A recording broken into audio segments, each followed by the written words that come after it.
Na Pensar Fora da Caixa começa agora o Caderno de Viagens, que é a bagagem de mão de Carlos Ribeiro, onde aqui se fazem viagens, retiram-se ou tiram-se fotografias, levam-se memórias, sensações, sabe-se lá mais o quê. Se eventualmente gosta de descobrir, este é o lugar certo. Pode ser em YouTube, Pensar Fora da Caixa, ou em podcast. Imagine, muitos lugares onde pode acompanhar este caderno de viagens, que é a bagagem de mão de Carlos Ribeiro. Bem, vamos apertar os cintos e vamos dar uma viagem onde eventualmente existe marca portuguesa. Não existe marca portuguesa. Existe uma imensidão de uma marca portuguesa construída e literalmente com sangue, suor e lágrimas. Nós vamos a Marrocos visitar as fortalezas, uma visita que nem sequer é virtual, as fortalezas de origem portuguesa. Ora, nós quando pensamos em ir para Marrocos, a maioria das pessoas pensa no deserto, aqueles que vão numa viagem mais de aventura, ou pensam nas grandes cidades, no visitar as cidades imperiais, Fez, Marrakech, Meknès, entre outras, ou praia, ou até montanha para o Atlas, mas na realidade não há uma oferta de um tour das fortalezas portuguesas. Ora, nós temos cerca de 10 fortalezas que foram construídas por nós ou reconstruídas ao longo do tempo e que têm uma marca portuguesa. E sobre esta marca portuguesa há que referir o seguinte: estão praticamente todas num estado absolutamente de preservação, de conservação, num estado absolutamente, eu diria, invejável. Em alguns casos melhor que alguns castelos em Portugal. Portanto, a nossa sugestão para quem gosta de Marrocos ou para quem queira ir a Marrocos é, na realidade, visitar as fortalezas. Sendo que não há nenhum programa nas agências de viagens que diga, ok, vamos fazer o tour das fortalezas portuguesas em Marrocos. Ou há curiosidade para o fazer, ou então não há hipótese, não é? E pode ser feito de duas maneiras. As pessoas ou vão de avião, por exemplo, para Tanger, alugam um carro e depois fazem o tour das fortalezas, todas ou parte delas, e entrecalam com praia, se for tempo disso, ou entrecalam com visitas às cidades imperiais, ou aos sucos das vilas e das aldeias, enfim. Ou então vão no seu próprio carro, porque quem viver do centro do país para o sul, se sair de manhã cedo, vai jantar a Tanger ou a Ceuta sem nenhuma dificuldade, e a partir daí é sempre junto à costa. Portanto, as fortalezas estão junto ao litoral. Não há que enganar. Praticamente não precisa de guia de mapa.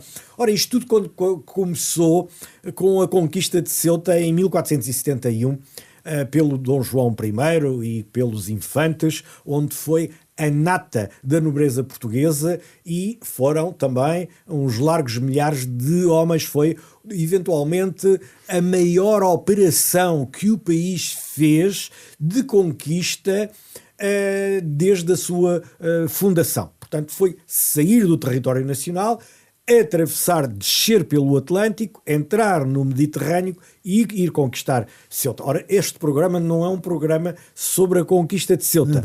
Portanto, não nos vamos alongar, mas podemos fazer um programa sobre a conquista de Ceuta, porque é muito interessante. Ora, o que acontece é que mas isto tem que ser referido. Na realidade, o que nós fizemos quando entramos em Ceuta foi bárbaro. E marcou essa barbaridade, o matar toda a gente, o fossem homens, mulheres ou crianças, o destruir o património, o destruir as mercadorias que ali estavam armazenadas, sim, e que valiam bom dinheiro, portanto foi um ato de selvageria, veio marcar a nossa relação durante os séculos seguintes com as várias tribos e os vários sultões marroquinos, porque Marrocos nessa altura estava longe de ser um país unido, ou seja, o reino de Marrocos que conhecemos hoje. Ainda hoje se nota essa relação dos marroquinos com os portugueses? Hoje eu vou dar 3 exemplos. A relação de 3 povos que foram povos invasores e povos colonizadores: Portugal, Espanha e França. E então há 3 formas de estar dos marroquinos em relação a todos nós. A primeira, eu diria que são ali os vizinhos mais próximos, é com Espanha, com os espanhóis. Há uma... Eu estou a generalizar, atenção. Naturalmente. Portanto, há uma relação de indiferença, ok? A não ser que queiram comprar qualquer coisa. Então, se querem comprar qualquer coisa e os marroquinos tiverem alguma coisa para vender, aí há muitos sorrisos e, na realidade, há uma... Não importa a nacionalidade. Não importa, o dinheiro ali fala mais alto. Mas há dificuldades na passagem das fronteiras, há dificuldade nas patrulhas que estão, de polícia que estão na estrada, portanto, não há uma grande empatia. Não há uma grande empatia. Se falarmos dos franceses, que também foram colonizadores, o que acontece é que eles, na realidade, não gostam nada dos franceses. E não gostam por uma razão muito simples, porque os franceses têm uma atitude perante eles que não é aceitável. E eu sou testemunha, não é? Sou testemunha de ver a forma como os franceses tratam os marroquinos, quer seja nas compras, quer seja nos hotéis, quer seja a interação em termos genéricos. E há a forma como eles tratam connosco, portugueses.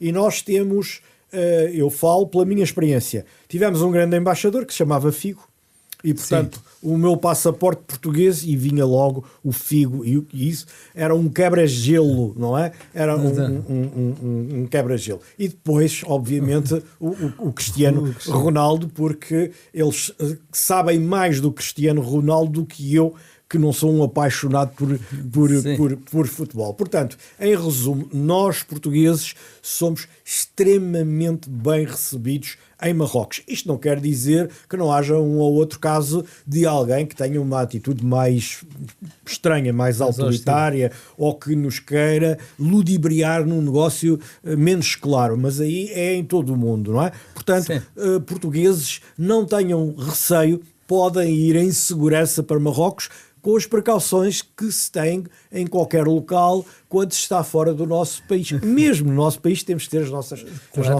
precauções. Então, regressando mais ao nosso tema, só na costa mediterrânica nós temos 3 fortalezas. Uma que já deixou de ser marroquina, portanto, Ceuta. Dizer que faz...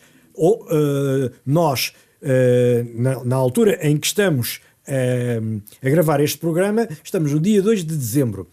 E ontem foi o 1º de dezembro. Portanto, foi o dia da restauração da independência. Ora, quando se deu a restauração da independência no território continental português, os portugueses que estavam, e espanhóis, que estavam em Ceuta, foram 60 anos de domínio espanhol, não quiseram regressar à coroa portuguesa e alinharam pela coroa espanhola. Portanto, Ceuta é um território espanhol, sendo que as armas de Ceuta são as armas portuguesas. Portanto... E não há saudosismos, não vamos entrar em Ceuta à espera, és português, pois vocês estiveram cá e tal, foi o início, isso não existe, não é? Portanto, há uma indiferença total que eles têm perante nós e, portanto, nós só temos que respeitar. Agora, há, na realidade, muitos vestígios da nossa passagem, mas não se vê na língua, não se vê nos hábitos alimentares, nada disso. Não esquecer que entre Ceuta e Algeciras de ferryboat são meia hora, 45 minutos, portanto há ali, e há ferries praticamente de hora a hora, voos de helicóptero Claro. com regularidade, portanto Ceuta, estarmos em Ceuta é como se estivéssemos em qualquer território, em qualquer lugar em Espanha, na Andaluzia espanhola, portanto não vamos ali à procura de restos, de resquícios da língua portuguesa, isso não existe. Portanto, Ceuta, na realidade, não é território marroquino. A passagem da fronteira de Ceuta para Marrocos não é fácil. Okay? Os marroquinos gostam de mostrar, aqui mesmo a nós portugueses, A sua autoridade. a sua autoridade. É preciso ter tempo, paciência ou abrir os cordões à carteira. Porque se fizer, nós... Enfim, vamos chamar as coisas por nomes. Uma nota de 5, 10 euros, 20 euros resolve muitos carimbos. Até a mão anda mais depressa.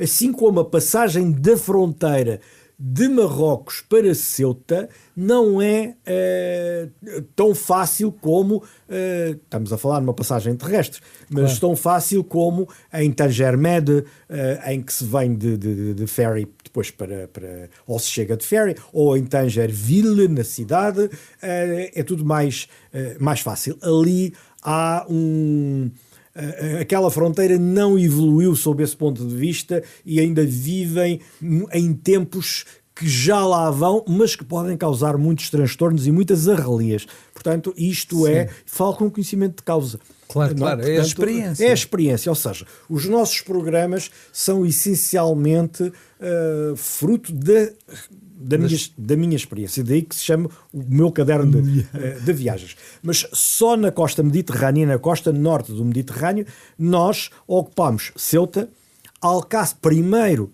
Tanger e depois Alcácer-Seguer. De Ceuta a Alcácer-Seguer são para aí 20, 25 quilómetros numa estrada panorâmica lindíssima, recomendável, a ver o estreito, a ver o outro lado, a Europa, a costa espanhola. Tanger de má memória, porque foi em Tanger que o infante Dom Fernando foi aprisionado.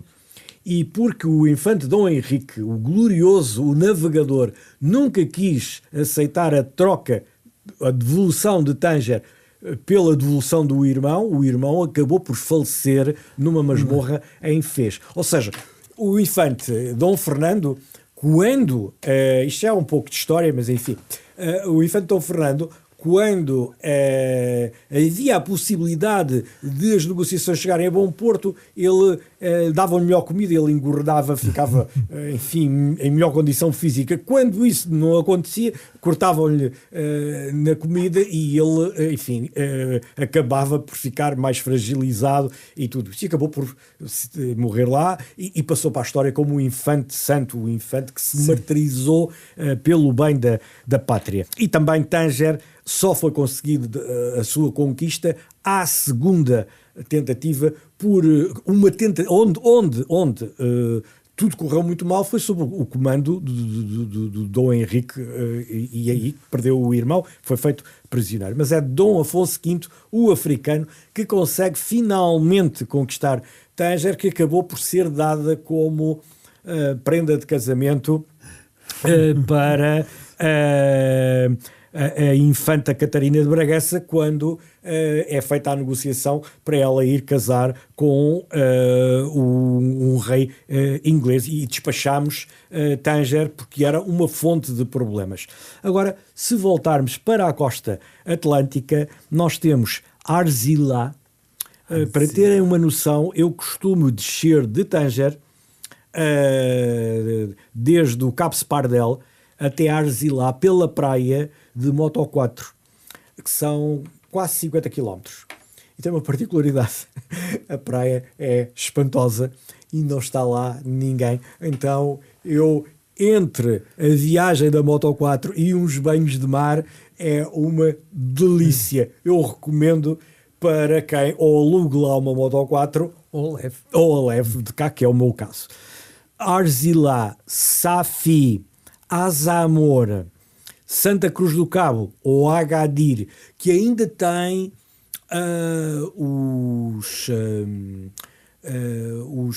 os canhões com o brasão português nas ameias da fortaleza. Essaouira, o nosso mogador, Mazagão ou El Jadida, que é património mundial. Todas estas fortalezas foram ou construídas de raiz ou reconstruídas por nós. Nós tivemos no norte da África, em Marrocos, 298 anos, ou seja, tivemos praticamente 3 séculos em Marrocos. Deixámos um património imenso. E desse património imenso, para as pessoas terem uma ideia, os nossos ouvintes, os nossos espectadores, as fortalezas não eram autossuficientes.